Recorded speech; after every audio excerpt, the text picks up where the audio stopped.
शहर की गलियों में हल्की ठंड थी।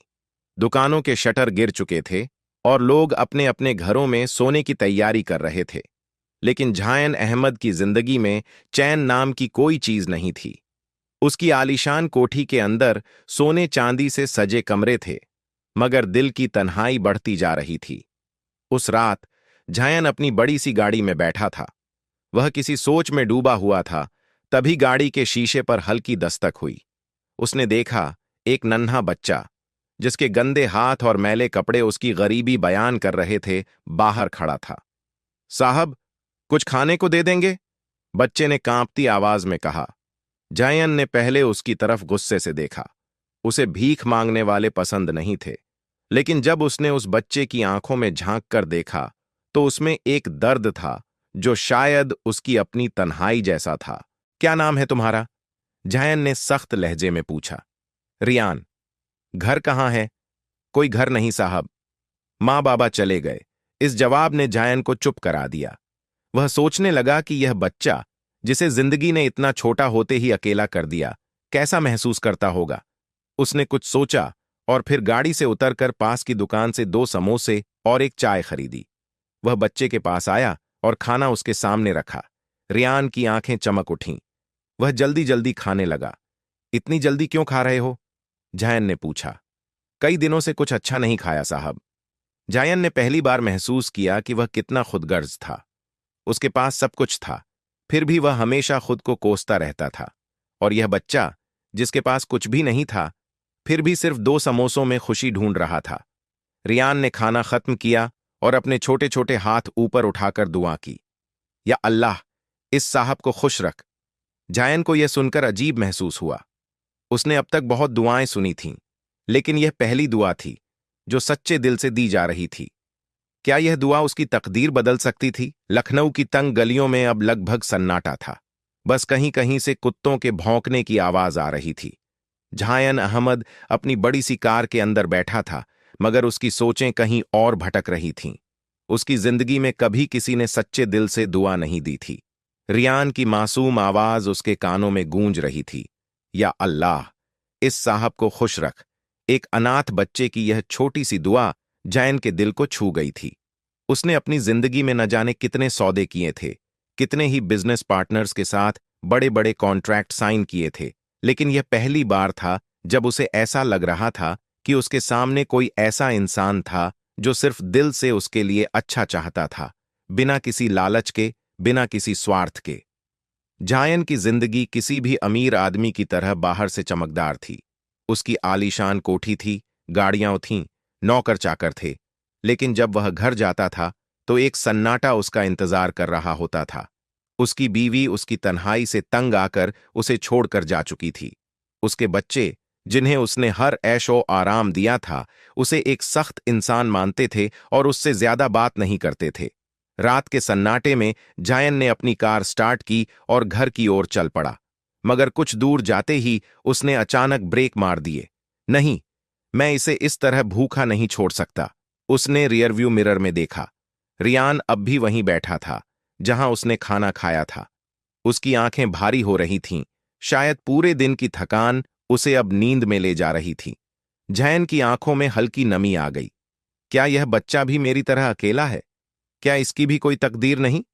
जैन ने कार मोड़ी और वापस रियान के पास आ गया। वह धीरे से कार से उतरा और रियान के कंधे पर हाथ रखा। रियान, कहां सोओगे? रियान ने सिर उठाया। उसकी आंखों में मासूमियत और बेबसी का मिला जुला अक्स था। पता नहीं साहब, कभी मस्जिद के बाहर, कभी किसी दुकान के शेड के नीचे। जायन की सांसें भारी हो गईं। वह सोचने लगा कि यह कैसा नसीब है जो किसी को सब कुछ दे देता है और किसी को एक छत भी नसीब नहीं होती। अगर तुम्हें कहीं सोने की जगह मिल जाए तो क्या तुम वहां रहोगे? रियान ने सहमते हुए सिर हिलाया।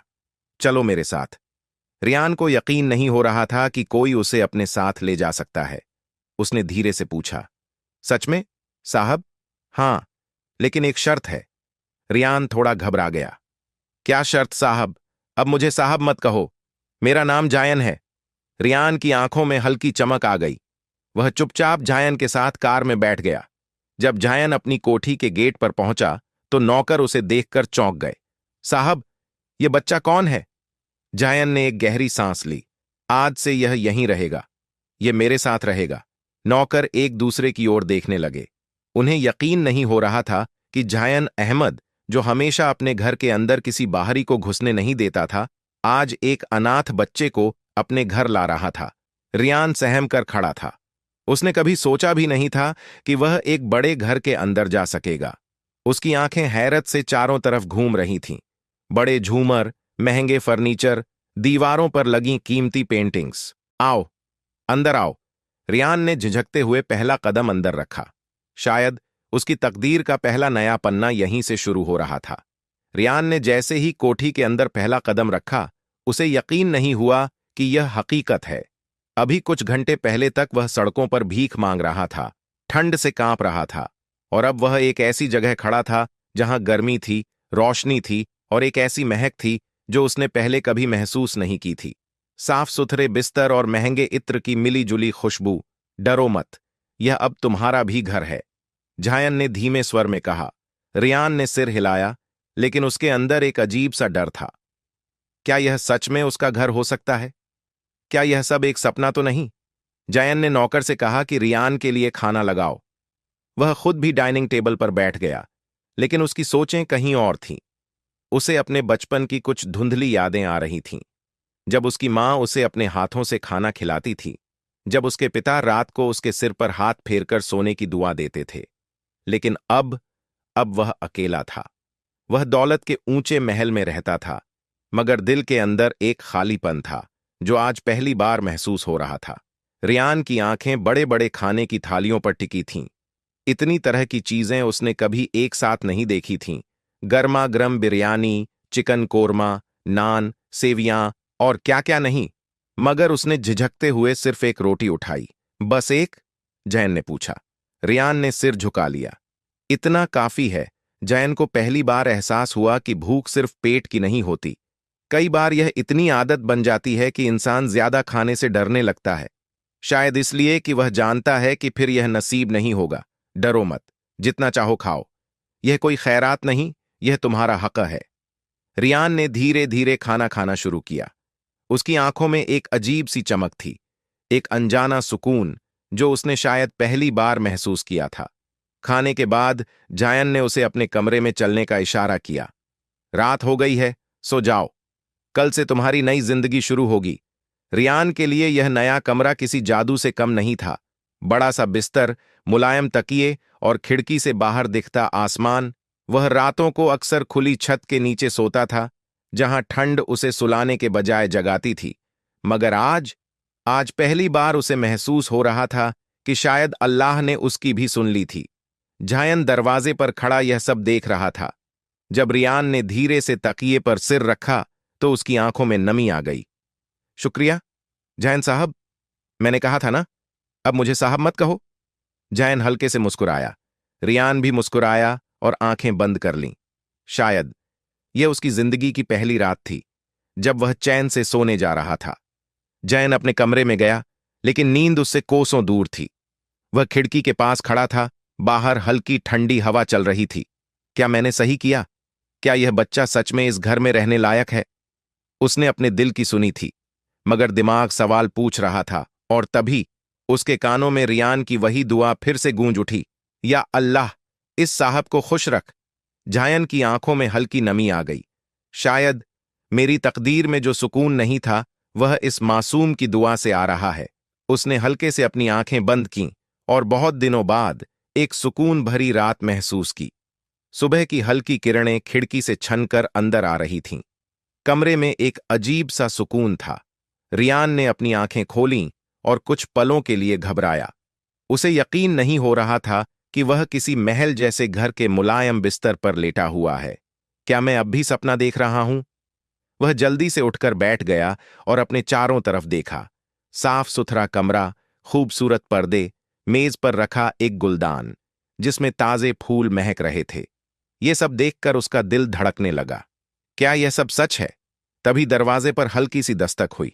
रियान, उठ गए? जायन की आवाज थी। रियान घबरा गया और जल्दी से बिस्तर से उतर गया। जी साहब। जायन अंदर आया और हल्का सा मुस्कुराया। मैंने कहा था ना, मुझे साहब मत कहो। रियान सिर झुकाकर खड़ा हो गया। उसके लिए यह सब नया था। किसी ने कभी उससे इतने अच्छे लहजे में बात नहीं की थी।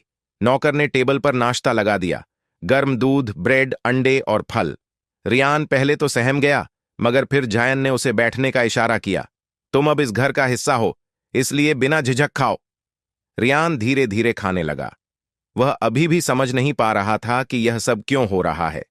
क्या जायन सच में उसे अपनाने वाला था, या फिर यह सब कुछ समय के लिए था? जायन खुद भी सोच में डूबा हुआ था। वह हमेशा से अकेला रहा था, उसे कभी किसी की जरूरत महसूस नहीं हुई। मगर जब से रियान इस घर में आया था, तब से उसे अपने अंदर कुछ बदलाव सा महसूस हो रहा था। क्या यह बच्चा मेरी जिंदगी में कुछ नया लेकर आया है? नाश्ते के बाद जायन ने रियान को अपने पास बुलाया। रियान, अब तुम यहां रहोगे, लेकिन एक शर्त है। रियान की आंखें सहम गईं। शर्त? हां, तुम पढ़ाई करोगे। रियान कुछ पल के लिए चुप रहा। उसने कभी स्कूल नहीं देखा था, कभी किताबें नहीं उठाई थीं। मगर मुझे पढ़ना नहीं आता, इसीलिए तो मैं कह रहा हूं, तुम्हें पढ़ाई करनी होगी।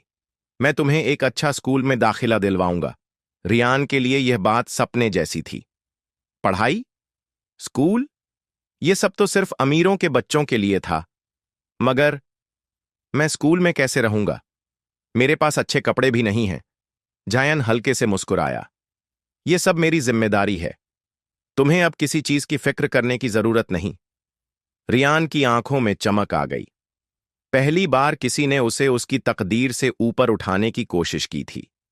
रात को जब रियान अपने कमरे में गया, तो वह सोचने लगा कि क्या वाकई उसकी जिंदगी बदल सकती है।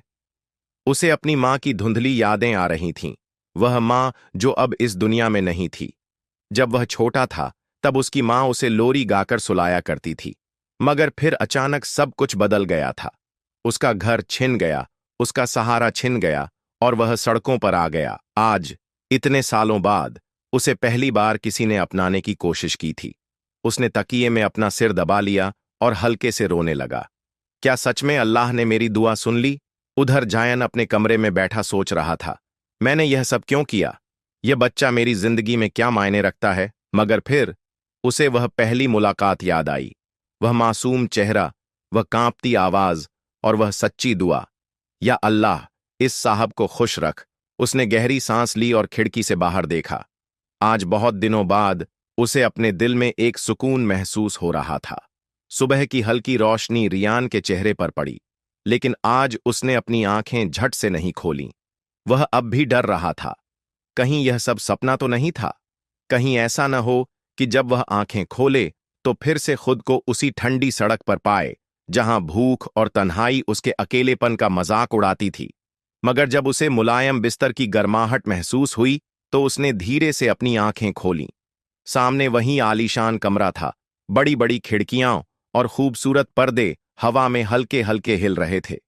यह सच है, उसने खुद से बुदबुदाया।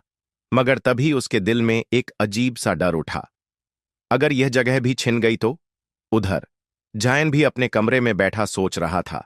रियान अब उसके घर में था, उसकी जिम्मेदारी बन चुका था। लेकिन यह एहसान था या कुछ और? मैंने इसे अपने घर क्यों लाया? क्या सिर्फ इसकी मासूमियत की वजह से? या फिर मैं खुद भी अकेला था? उसे अपना बीता हुआ कल याद आने लगा, जब वह खुद भी एक मासूम बच्चा था, मगर हालात ने उसे पत्थर बना दिया था। उसके अपने भी उसे छोड़कर चले गए थे। उसे किसी ने सहारा नहीं दिया था। शायद इसीलिए मैं इसे सहारा देना चाहता हूं। रियान धीरे धीरे घर के माहौल को समझने लगा था, मगर उसके अंदर अब भी एक डर था, बदलाव का डर। जब जायन ने उसे नए कपड़े दिए, तो उसने उन्हें छू कर देखा। इतनी मुलायम शर्ट और इतनी महंगी पैंट उसने कभी नहीं पहनी थी। क्या मैं ये पहन सकता हूं? उसने सहमे हुए पूछा। रियान, अब यह सब तुम्हारा भी है। ये घर, ये कपड़े, ये सब तुम्हारे लिए भी हैं। जायन ने हल्के से मुस्कुराकर कहा। रियान की आंखें भर आईं। मगर क्या मैं इस काबिल हूं? रात को जब वह अपने कमरे में अकेला था, तो पुरानी यादें फिर से उसके जहन में घूमने लगीं। वह रात जब उसकी मां ने उसे आखिरी बार सीने से लगाया था, वह रात जब उसके पिता सड़क हादसे में चले गए थे और उसकी दुनिया बिखर गई थी, वह रात जब उसे भूख लगी थी और उसने पहली बार किसी से भीख मांगी थी। आज, इतने सालों बाद, पहली बार उसने अपने दिल को सवाल करते हुए पाया, क्या मुझे भी प्यार करने का हक है? क्या मुझे भी एक घर मिल सकता है? क्या जायन साहब मुझे हमेशा अपने पास रखेंगे? और इन्हीं सवालों के जवाब ढूंढते ढूंढते वह तकिए में अपना चेहरा छिपाकर हल्के हल्के रो पड़ा। उधर जायन भी सोने की कोशिश कर रहा था, मगर नींद उसकी आंखों से कोसों दूर थी। क्या यह बच्चा मेरे अकेलेपन का इलाज बन सकता है? क्या यह मासूम सच में मेरी जिंदगी बदल सकता है? रात के अंधेरे में वह खुद को अजनबी महसूस कर रहा था, जैसे वह अपने ही घर में कोई मेहमान हो और यह मासूम अनाथ बच्चा ही उसका असली घर हो। सुबह जब रियान उठा तो उसे कुछ अलग महसूस हुआ। पहले की तरह सड़कों की हलचल नहीं थी, न ही पेट में जलन वाली भूख थी। वह एक साफ सुथरे बिस्तर पर था, मुलायम तकियों के बीच, और कमरे में हल्की हल्की खुशबू फैली हुई थी। लेकिन इस आराम के साथ एक अनजाना डर भी था। अगर यह सब सिर्फ कुछ दिनों का है, अगर जायन साहब एक दिन कह दें कि अब मैं यहां नहीं रह सकता। उसके दिल में यह सवाल बार बार उठ रहे थे। उसने धीरे से अपने हाथों को देखा। वे अब भी वैसे ही पतले थे। भूख और गरीबी की निशानियां उनमें साफ दिख रही थीं। लेकिन अब उसके पास नए कपड़े थे, नर्म चप्पलें थीं और एक छत थी। दूसरी तरफ जायन अपने ऑफिस के लिए तैयार हो रहा था, लेकिन उसका मन बेचैन था।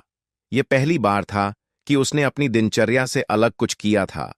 क्या मैं इस बच्चे को हमेशा अपने पास रख सकता हूं? क्या यह मेरे अकेलेपन को भर सकता है, या मैं सिर्फ इसे एक एहसान के तौर पर यहां रख रहा हूं? वह खुद को समझ नहीं पा रहा था। तभी दरवाजे पर हल्की दस्तक हुई। जायन साहब, यह रियान था। अंदर आओ, जायन ने कहा। रियान ने हिचकिचाते हुए अंदर कदम रखा। आप ऑफिस जा रहे हैं? उसने धीमे स्वर में पूछा। हां, जायन ने हल्की मुस्कान के साथ जवाब दिया। रियान कुछ पलों के लिए चुप रहा, फिर धीमी आवाज में बोला, अगर मैं भी आपके साथ चलूं? जायन थोड़ा हैरान हुआ। तुम मेरे साथ ऑफिस क्यों चलना चाहते हो? क्योंकि मुझे डर लगता है। रियान की आवाज में हल्की सी कंपी थी। जायन एक पल के लिए चुप रहा। उसे समझ में आ रहा था कि रियान अब भी इस घर को पूरी तरह से अपना नहीं मान पाया है। जायन ने गहरी सांस ली और धीरे से कहा, रियान, तुम्हें मुझ पर भरोसा करना होगा। मैं तुम्हें छोड़कर कहीं नहीं जा रहा। यह घर तुम्हारा भी है। तुम यहां सुरक्षित हो। रियान की आंखों में हल्की नमी आ गई। क्या यह सच में मेरा घर हो सकता है? क्या कोई मुझे अपना सकता है? जायन ने उसके सिर पर हल्का सा हाथ फेरा। मैं शाम को लौट कर आऊंगा। तब तक तुम घर पर आराम करो, और हां, पढ़ाई करने की सोचो। बहुत जल्द तुम्हारा स्कूल में दाखिला करवाना है। रियान ने धीरे से सिर हिलाया, लेकिन उसके दिल में अब भी सवाल थे।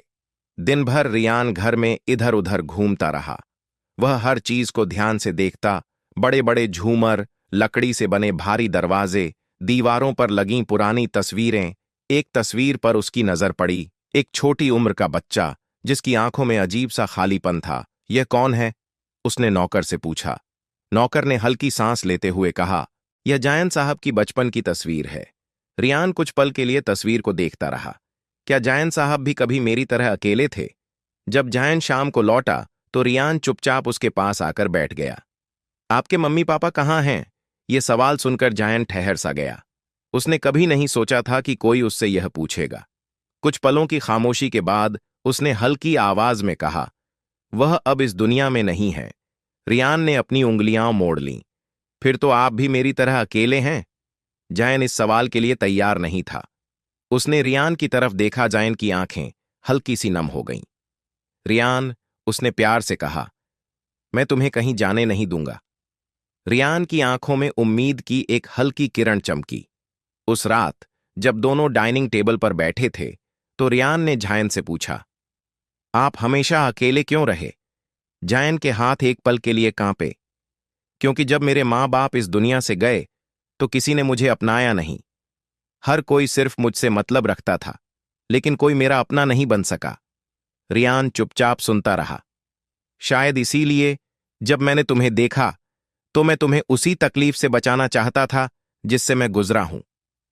रियान ने धीरे से कहा, तो क्या मैं आपका अपना बन सकता हूं? जैन कुछ पल के लिए चुप रहा। फिर उसने हल्के से रियान के कंधे पर हाथ रखा। तुम पहले से ही मेरे अपने हो। रियान की आंखों में आंसू आ गए, लेकिन इस बार यह अकेलेपन के नहीं, बल्कि खुशी के आंसू थे। जायन ने आखिरकार फैसला कर लिया। वह रियान को गोद लेगा। यह सिर्फ एक जिम्मेदारी नहीं थी, यह एक नया रिश्ता था। एक दिन वह रियान को कोर्ट ले गया, जहां गोद लेने की औपचारिकताएं पूरी करनी थीं। तो आप चाहते हैं कि रियान अब आपका कानूनी बेटा बने? जज ने पूछा। जायन ने बिना किसी हिचकिचाहट के कहा, हां, यह अब सिर्फ मेरे घर का हिस्सा नहीं, बल्कि मेरे दिल का भी हिस्सा है। रियान यह सुनकर हैरान रह गया।